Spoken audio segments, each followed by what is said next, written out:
I'm calling on the government to act now to increase Australia's international competitiveness for new energy industries.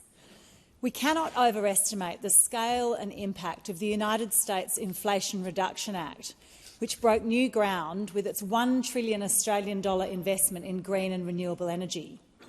This is the most significant climate legislation in US history. Approximately 2/3 of this IRA budget is allocated to uncapped tax incentives for different stages of production within clean energy industries. Now, these tax incentives deliver a deafeningly loud signal to investors doing new energy business in the US. But what about us? Investors are looking for reasons to choose Australia over other countries. Companies are actively looking to develop and grow their renewable operations in Australia. But they need this government to give them tangible confirmation of Australia's energy transition vision and to give them the confidence and certainty that Australia will welcome and incentivise the new energy opportunities currently knocking on our door.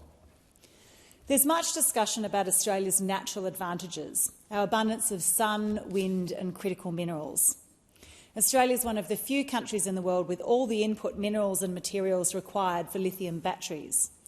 But we face a very real risk of remaining a country that digs and ships, rather than a serious and competitive producer of new energy, unless we make sure downstream processing projects are established onshore. We need to accelerate Australia's response to the IRA by incentivising value-adding projects onshore, or we will miss out. Independent research from Mandala Partners found that the key driver for financial close for downstream projects is incentives that help mitigate total operating costs throughout production cycles. Not loans, not upfront grants, but long-term embedded incentives that encourage advantages in production. Production tax credits are proven mechanisms that are now being used prolifically under the IRA. A production tax credit means you pay less tax when you actually produce something. Instead of getting money up front that may or may not turn into something tangible, production tax credits are only payable when you deliver, so taxpayers are paying for results. The introduction of a production tax credit in Australia would provide a clear signal that Australia is ready and willing to invest in value-adding downstream projects. It would allow global companies to be rewarded for value-adding in Australia without losing out on manufacturing credits elsewhere.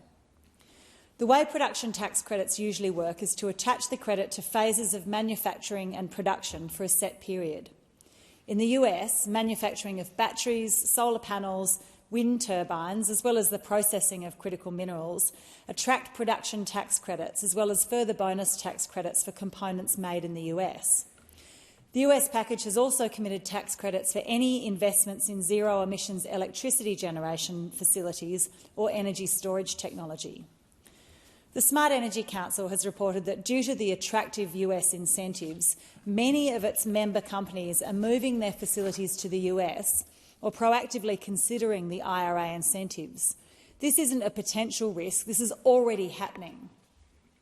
In Australia, there have been calls to apply production tax credits to the processing and value-add phases of critical minerals, as well as more broadly to secure the development of renewable energy production and manufacturing industry.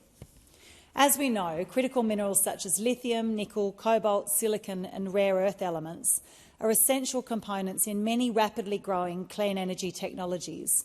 They're critical because they can't be easily or cost-effectively substituted. The supply of these minerals is concentrated in a small number of places. Western Australia accounts for around half of global lithium production and is a major exporter of nickel, cobalt, manganese and rare earths. This government has already put nickel on the official critical minerals list and in February announced a 50% royalty discount for 18 months to address serious competition in that market, which was a positive step. It's essential that we accelerate opportunities in WA's critical minerals sector and capitalise now on the position that critical and battery minerals will play in decarbonising the global economy. The Chamber of Minerals and Energy in Western Australia believes the window of opportunity is narrow to unlock Australia's potential as a major participant. The member's time has expired.